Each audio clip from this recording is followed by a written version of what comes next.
Hello, everyone. My name is Robert Brand, and I'll be speaking with you today about a very important topic, staying out of court, something we would all like to avoid if possible. Litigation is no fun, it's expensive, there's an emotional cost. So anything that we can do to stay out of the legal system, anything we can do to keep from being sued is well worth the effort. It's a big problem, at least here in California. The overwhelming majority of lawsuits against residential agents involve the topic of the disclosure of the physical condition of the property. You know, you're required to do a limited only visual inspection of the property. We'll talk about that in a few minutes, maybe at some length as time permits.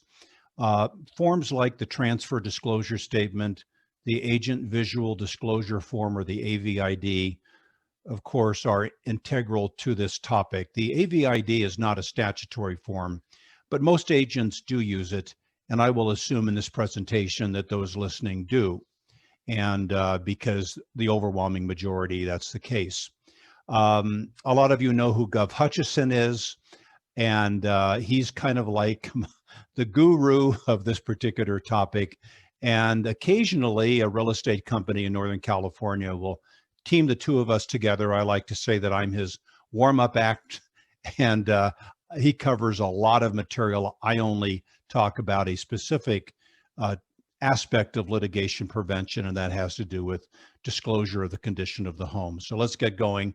A couple of just pointers before we really get into the material, kind of disclaimers. For legal advice, consult a qualified attorney. And secondly, check disclosure techniques, the ones that I'll share with you with your company's policy. There are some gray areas of disclosure. I've been talking about this now for 31 years in California, and I'm traveling statewide, and I know that some companies, not a lot of them, but a few of them have policies that vary from the normal procedures that are implemented statewide. So check with local policy or company policy.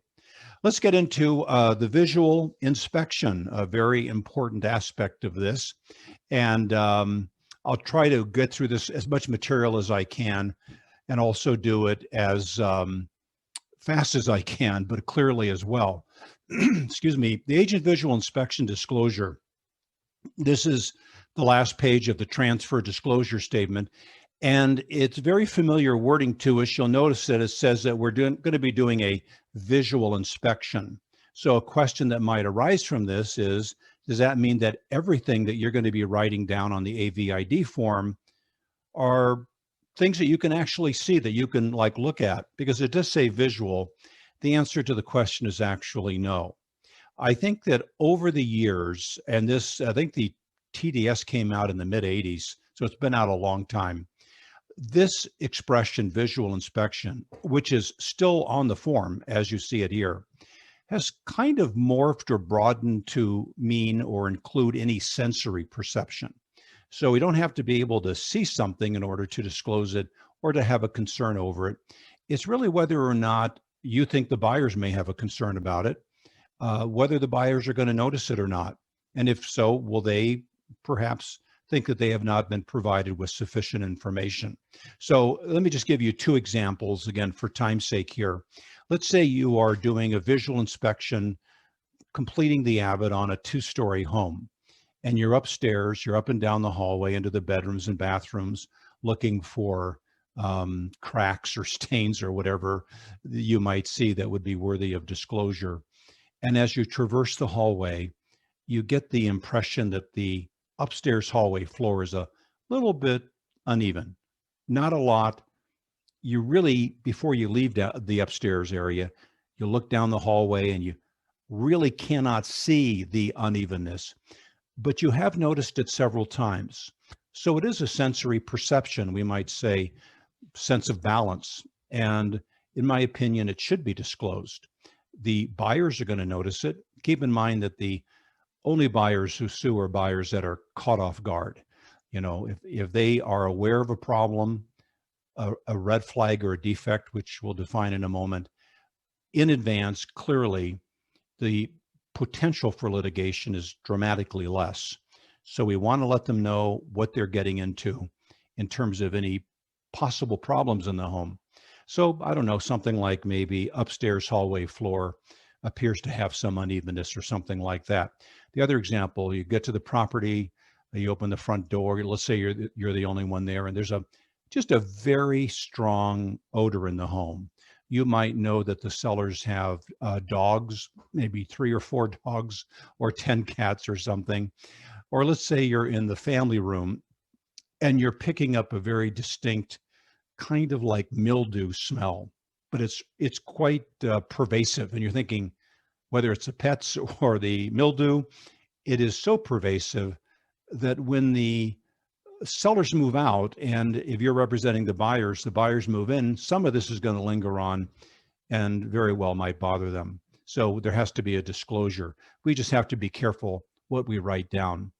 I like to say that adjectives are the enemy of disclosure. They're not so bad in advertising. In fact, they're often used prolifically without any litigation. Beautiful, wonderful, magnificent, amazing.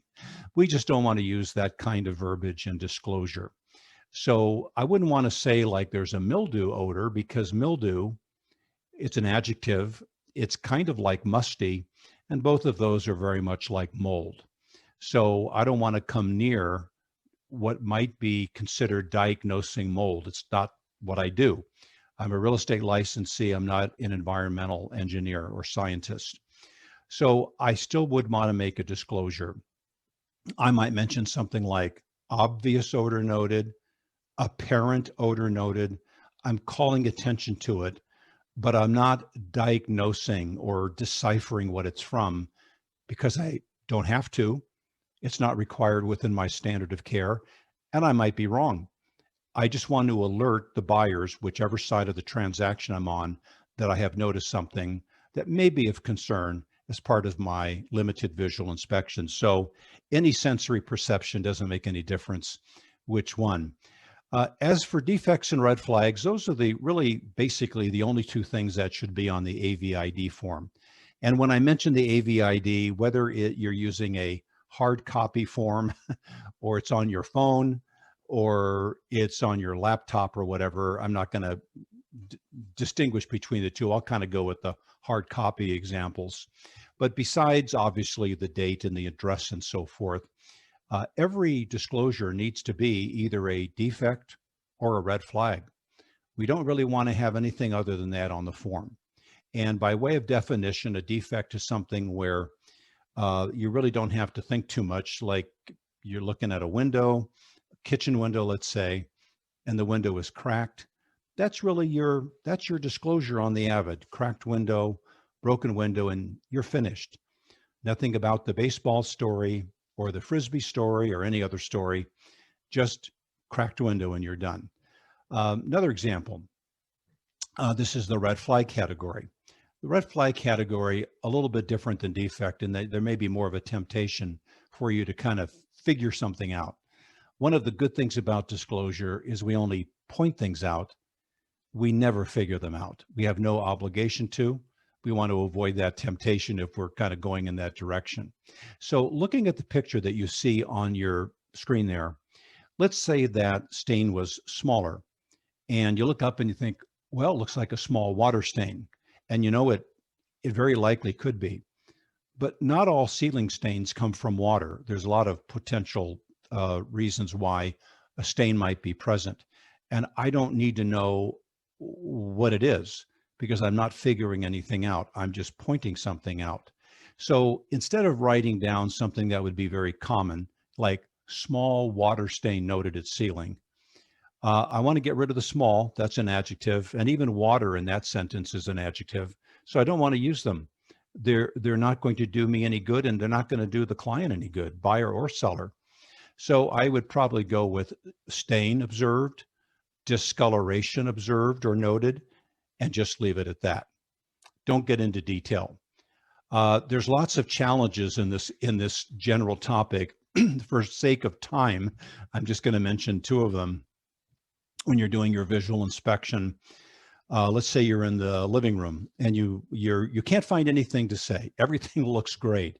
And by the way, when everything looks great, that's what I call a happy problem. I mean, usually when there's litigation, months or sometime after closing, the agent gets a summons in the mail and or delivered. And they go, "Oh, I remember this address, this property. It was a disaster." So when you go into a room, if not the entire property, and everything looks really nice, really just wonderful, that's a good thing. We don't want to say it's wonderful. That's for advertising. we, that's not for disclosure.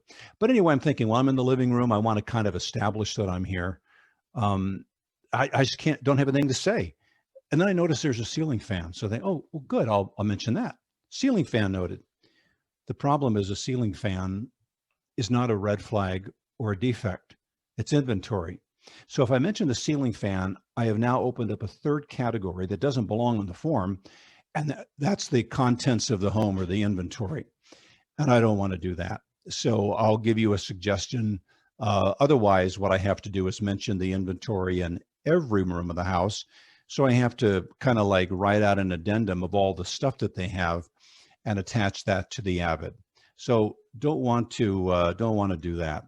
I'll give you another example, but what would you say if you're in a room that seems to be just free of any kind of problems or defects or red flags? I'll give you a suggestion in a moment. The other challenge of many, but I'm just doing two, the spiderweb challenge, and that's when there's no ceiling fan. Everything looks just wonderful. I don't want to say that. That's for advertising. I don't want to say that there are no problems.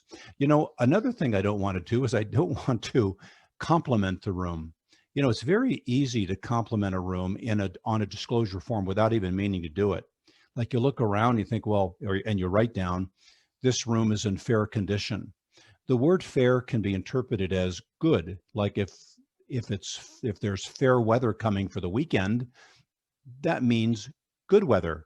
And we don't want to say anything is good in disclosure. That's for advertising.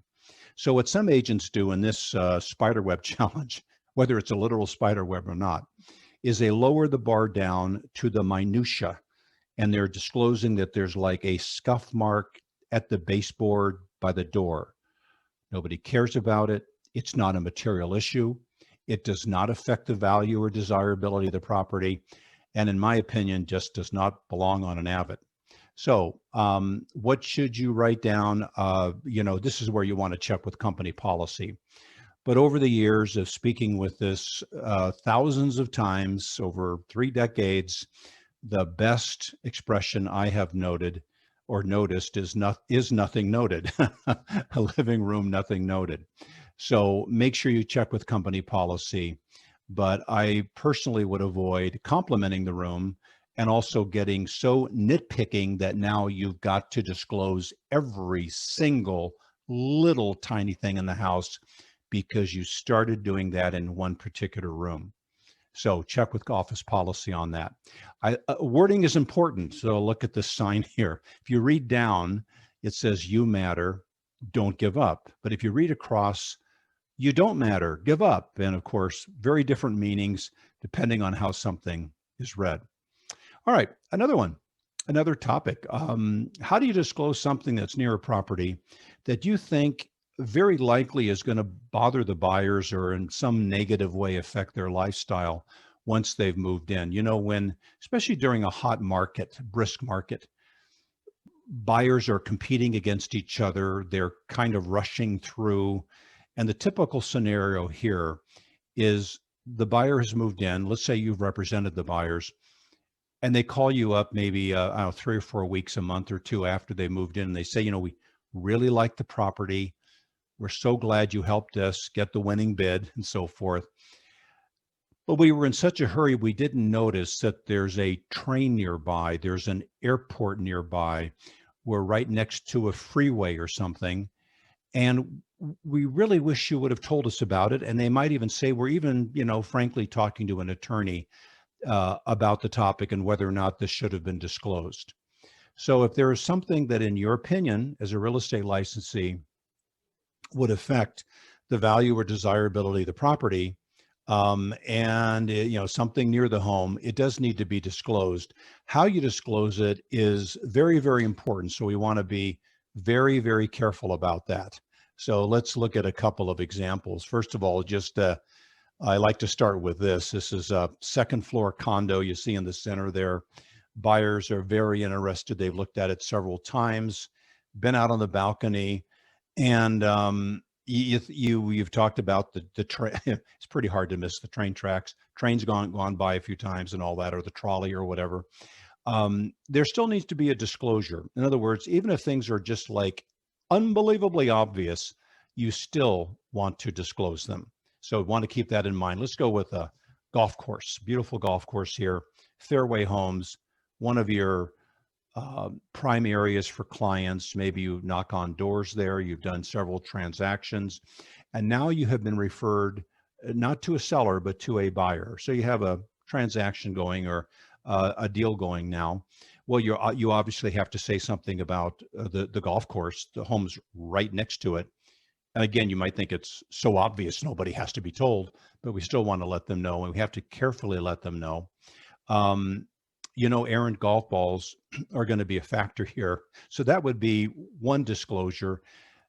You might think, or someone listening might think, well, that's what I'm going to disclose. I've heard over the years, having worked the area for a long time, a lot of clients have said, on the weekend, we go on the backyard and there's one or two golf balls on the back patio or on the grass or something.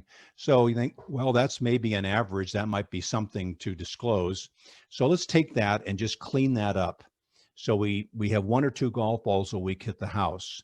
We want to get rid of the one or two because I don't want them to call me upset later saying, you said one or two. It's like 6 or 7 or 14 or 15 or something. And it's not just once a week, it's whatever. So I get rid of that. So golf balls occasionally hit the house is a better choice. But I don't really need to say the word occasionally, so might as well get rid of that. And you can go crazy on these things, they never stop, but we're not going to go crazy here. So I end up with golf balls hit the house. Now here's the good and the bad. Unfortunately, there's more bad than good, even though the disclosure has been improved from where we started. I'm probably never going to get sued for golf balls hitting the house. But now I might get sued for all kinds of other things that I never mentioned. So how do I mention the other things that may bother them? Am I going to make a list, and does the list ever end? So it may be more than the house. It may be the golf balls might be hitting the brand new car in the driveway. So anyway, we've got to just improve this. That's better. Golf balls hit the property. But it's still not good enough because I probably am not going to get sued over this, but I'm open to all kinds of other things. They move in, they say, hey, we love these free golf balls. It's like an Easter egg hunt when we go in the backyard. But the client says, what you didn't tell us is, that we recently retired and we can finally sleep in, and, the lawnmower, the landscape crew, the tractors and mowers start up at like 5:30 in the morning, and it's loud, and they keep going during the day. You didn't say a thing about that. And then the spraying of insecticides or pesticides, and this can get dramatic in litigation where the client is saying on the stand in court, this cloud of toxic pesticide poison or something goes through the neighborhood, and our kids got sick, we got sick, everybody gets sick, we had to go to a hotel, and that's what we're going to do then every time they do this. And then the chemical fertilizer, kind of the same thing, and then on a lesser note, the sprinklers. So for your consideration, and make sure it's okay again with your office, your company policy, wherever you hang your license, may I suggest that you disclose what is there, not what might bother the buyers about what is there. So golf course is adjacent to property. Now, conceptually, whatever goes on at a golf course is encapsulated in that disclosure. See, if you make a list, you'll never finish the list. A disclosure list is never complete because there's always something that somebody's going to object to. So another example or two. In my travel days, I actually have no idea where I was. It looks like a La Quinta Inn, but somewhere in California. And there's a hotel there and there's a house. Let's say that house is for sale. A disclosure might be this property is adjacent to a hotel. I'm not going to say they have 24-hour check-ins and check-outs or there's a noise factor. They host a big party in the driveway on Friday nights for their guests. The list will never end. So I don't make a list. I just let the buyers know, even though it's overly obvious, there's a hotel behind your house. What happens to somebody noise-wise and otherwise when there's a hotel or a school, like an elementary school, or whatever else is in that disclosure or encapsulated into it, properties adjacent to a hotel. And I think I have just one more here. I've got a lot of them, but I'm shortening this up. If I asked you all what is behind this really high wall, I think everybody would get it correctly. And it's a freeway, of course. So homes that are near a freeway, they don't have to be right up against it, but they're close enough to be able to hear it easily and so forth. You might think, well, I don't know, I'd probably disclose there's a wall. You got to say, well, really? Or ask yourself, the wall really isn't part of the subject property. It probably belongs to the state or the county or something, or the city or whatever, but it's not part of the transaction. I do want to let them know there's a freeway there, but there's a lot of things that I may want to separately disclose, like the noise, vibration, if they're really close and there's trucks and things are shaking on the fireplace mantle or whatever. So for your consideration, again, let them know what is there. There's a freeway there. Whatever happens to you or however you're affected when you live close to one is part of the deal here, part of the literal deal. The noise, the vibration, the gasoline fumes, the diesel fumes, the runaway exploding flat tires and all that kind of thing. So things near a property, to disclose them, you got to be careful about that. Here's some advice, and I might even say it's extremely good advice. It just gets neglected far too often. On the listing side, you can do the avid. It's easier to do the avid when you want to. In a brisk market, you don't have a lot of time. In a slower market, you have more time. I just think it's a good idea, even on the listing side, to do the avid at your very soonest opportunity. Don't wait for negotiated repairs to be done. Excuse me. Just get it done as soon as you possibly can. Now, so I'm going to focus more on the buyer's side. So let's say today is Tuesday, and you're representing the buyers. Deal comes together. There's now a contract. And that's great. And the buyers are really on top of this, and they order a home inspection for this coming Saturday. So you kind of have maybe late Tuesday afternoon, Wednesday, Thursday, Friday to get out there and do your avid. Now there's a temptation to say, well, I'm going to be there with my buyers on Saturday for the home inspection. I'll sit it out. They can do what they want, but I'm going to be there. So I'll just do my avid then. And that's frankly a terrible idea. It's a very litigious idea. I want the date on the avid to be an earlier date than the date on the home inspection report. That clearly establishes that I got out there first. And here's why. Here's the big reason why. Home inspectors have a different standard of care than real estate licensees. It's a much more invasive process, and I mean that invasive in a good way, not a bad way. So they are, some of them, it depends, and there's no licensing for home inspectors in California. There's credentialing and certifications, but not a government-sponsored license like from the state. A lot of states do. We just don't here in California. And by the way, if you're in the habit of recommending, the normal practice is if you have buyers, recommend, write out somewhere, recommend that you obtain the services of a lot of agents write down a licensed home inspector, but that wouldn't be good because there aren't any licensed home inspectors in California. I'd go with professional home inspector, home inspection company, I'd avoid the word licensed. So just a tip on the side. But anyway, it's a more invasive kind of a inspection that home inspectors do. Some of them look behind paintings and pictures. Some of them pick up throw rugs on a tile floor. They're up in the attic. If there's a crawl space, they're under the house. Some of them climb on the roof, depending on whether that can be done. And we don't do any of those things. And we don't have responsibility for doing any of those things. So let's say, for example, I mentioned Tuesday is the day the deal comes together, and I'm able to get out there Wednesday. If not Thursday, if not, it's got to be Friday, if at all possible. So I'm out there the next day and I'm in, let's say this is the master bedroom. Well, I don't see in this photograph here anything to disclose. I can't see the whole room, but I don't see anything. If there was a throw rug there, I'm not going to look under it. If it was like a tile floor, I'm not going to move the bed out of the way.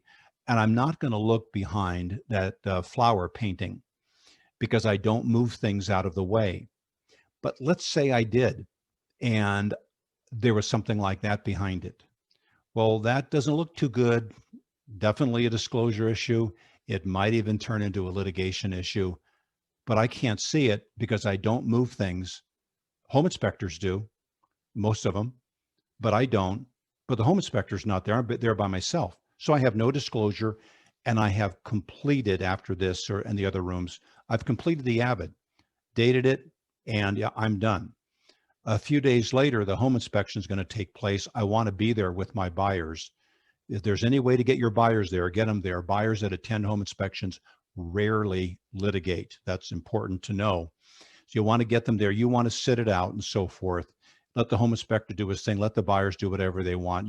You're already done. So you already done your visual inspection within the parameters of a real estate licensee. So always complete the avid prior to the home inspection.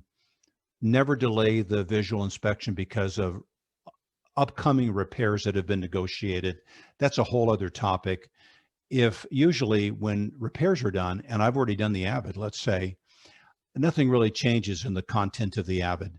If there's a profound change, during escrow, that can usually be addressed, or most often is addressed by an addendum, but usually doesn't even come up. And then again, attend the home inspection, sit it out, buyers do what they want. Try to get your buyers there if at all possible. So not a good idea to complete the avid during a home inspection, to say the least. The last page of the TDS, this is really simple. This will be a little brief segment, and I'm watching the clock here, and I've got just about 10, 12 more minutes here, so I'll speed it along. You see the agent, the last page there of the TDS, and it's very simple, sections 3 and 4, but there's a little confusion about it. My suggestion is that you check off that first box that says see attached AVID form. That's what you're going to be using, most of you, and I'll assume for the sake of this, as I mentioned, even though the AVID is not a statutory form, that the overwhelming majority of agents utilize it. So that's what you're going to be writing your findings down on. Good idea to not write anything in the 4 lines. Don't start your disclosures there. Don't put there, I recommend my client get a home inspection, professional home inspection or qualified home inspector or whatever. Just don't write anything. There's no confusion. Obviously, you've got to do the broker's name, the date, and all that sort of thing. So that's basically it. It's really telling the client, who may not have ever done a transaction or has been a while, that everything you have to say about the physical condition of the home, especially when you're on the buyer's side, there's participation by the listing agent in the TDS, that on the buyer's side is not here. It's not in these lines, these 4 lines. It's going to be on the AVID, in the AVID. Now, when you're representing the seller, there's more involvement in the TDS, but we won't get into that now. Now, here's another issue that is controversial among real estate companies. I think the vast majority, having talked about this so prolifically over the years, in my experience, most real estate firms are on the side of, at least in my opinion, of not disclosing minor wear and tear items. but check, with your company policy.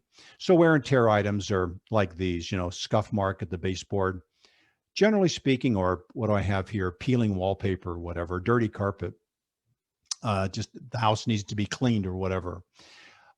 These are generally not considered material issues. Material issues affect the value or desirability of the property.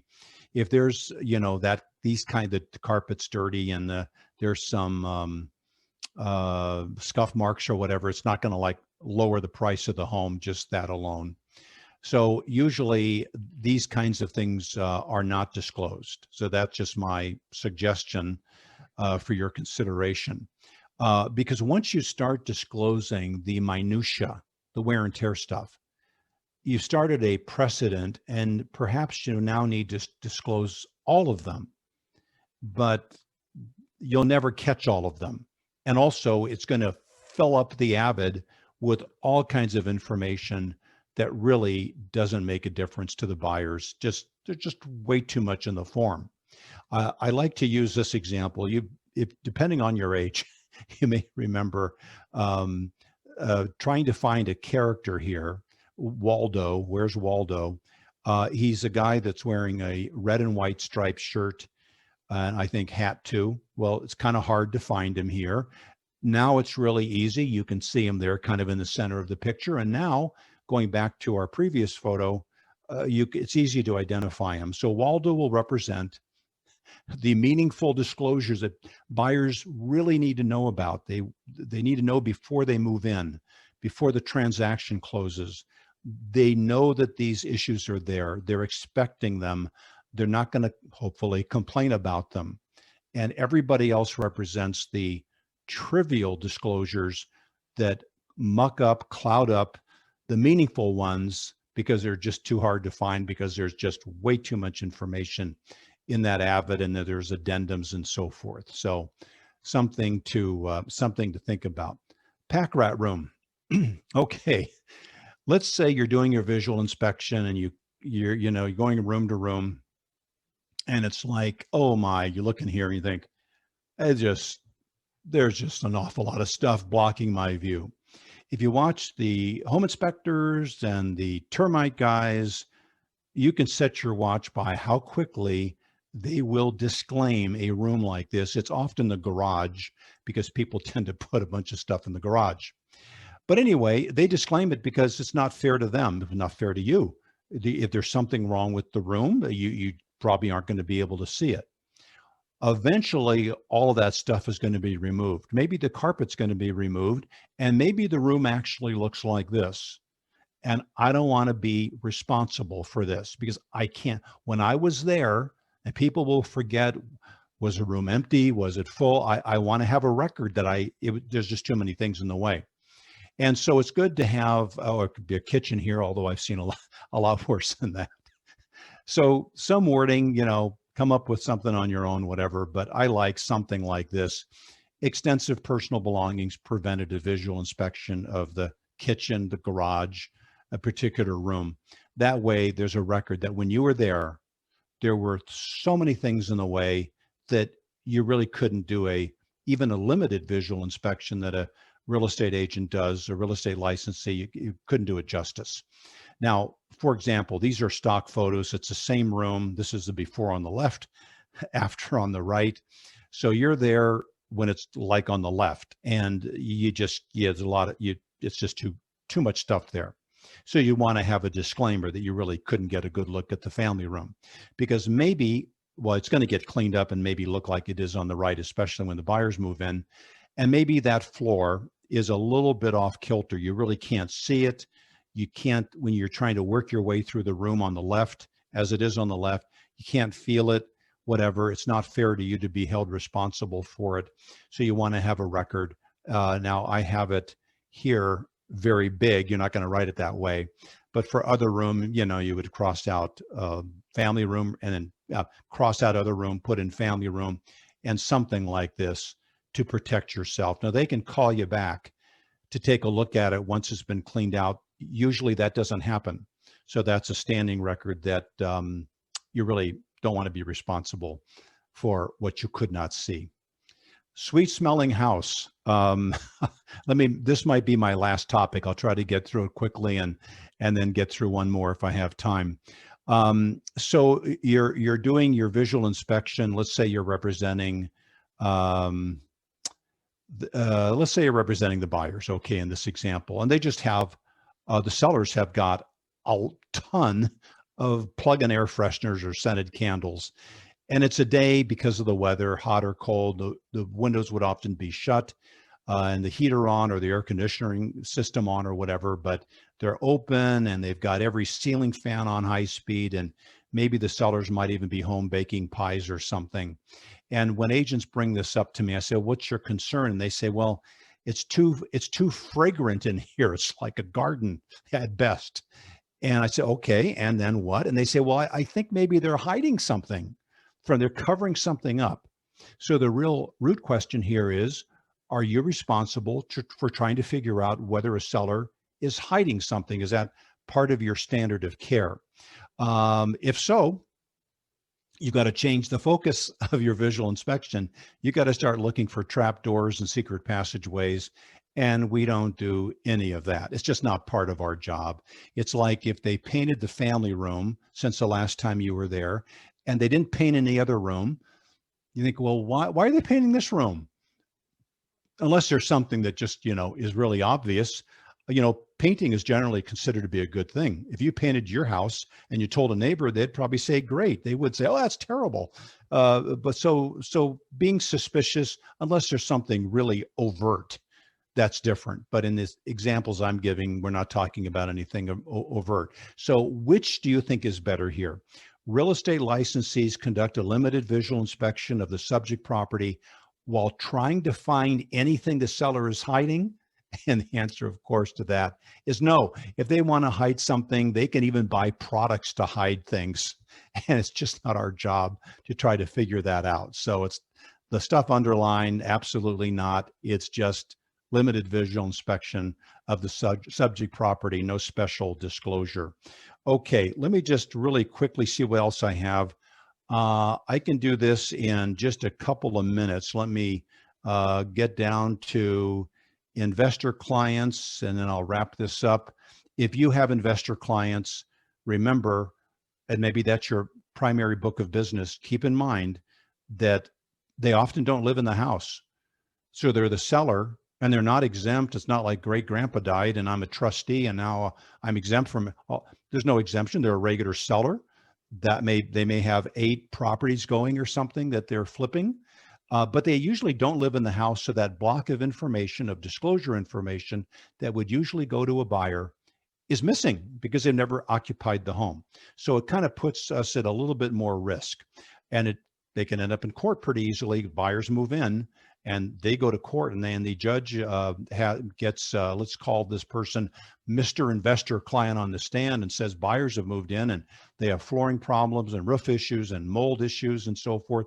Why didn't you tell them? And these are stock photos, but very, very accurate. Investor Client, I'm sorry, Your Honor, I never lived there.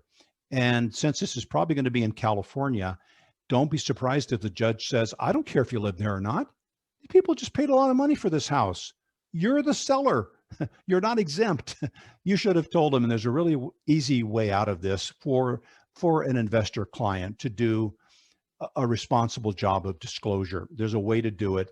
We usually suggest somewhere in the paperwork that when we're representing the buyer, that they have a professional home inspection done. I've already kind of alluded to that. We don't do that so much for a seller, but if you got a seller that's never lived in the property, they're flipping it, they're an absentee owner, they've got several properties they're disposing of now, selling now. Let me just back up. Not a bad idea to suggest that they have a home inspection and they use it. You see right there on the form, additional inspection reports or disclosures. That's what it says there, like that, just to repeat. And you write in, see XYZ home inspection company report, whatever, as an additional disclosure. And now the buyers are probably having their own home inspection now. And now they have kind of like double the information because the seller has shown a form of due diligence to have the home inspected because he or she never lived in it. And they're taking a good step of responsibility. the buyers are getting their own home inspection done and so forth. So they have an abundance of information. I need to wrap this up here. And so let me just mention my contact information.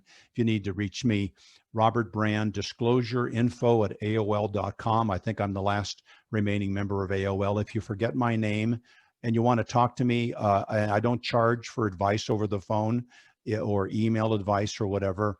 If you forget my name, go to any search engine, Google, Yahoo, Bing, type in something like real estate disclosure training, California.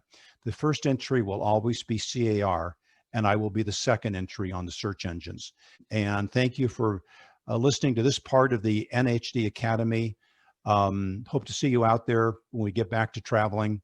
And thanks for listening.